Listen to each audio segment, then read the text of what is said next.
কি আনছো মা এটা?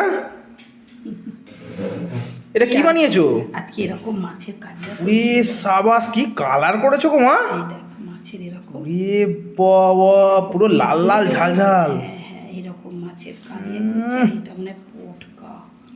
পটকা। আমি কিন্তু এই ডিম খাবো, মাছের ডিম আর পটকা কিন্তু আমি খাবো। আজকে এরকম মাছের কালিয়া করেছি বন্ধুরা, জানো। আর করেছি এই রকম আলুর দম করেছি, গোটা গোটা টমেটো দিয়ে উরে গুঁড়ি সাবাস। আলুর দম করেছি। হ্যাঁ, দারুণ লাগছে তো, আলুগুলো সে ডিমের মতো লাগছে। ডিমের মতো লাগছে, হ্যাঁ। এতগুলো ডিম খেলে তার মানে আর আজকে হবে না।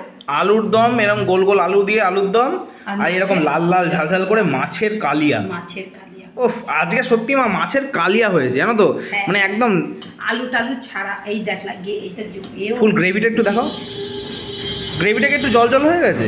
না না, এতে এইটা একটু খেতেও তো হবে একটুখানি, তাহলে মাছটা দিয়ে শুধু খাওয়া যাবে। দারুণ হয়েছে মা, দারুণ হয়েছে, এক ঘর। আমি তো ঢোক গিলছি।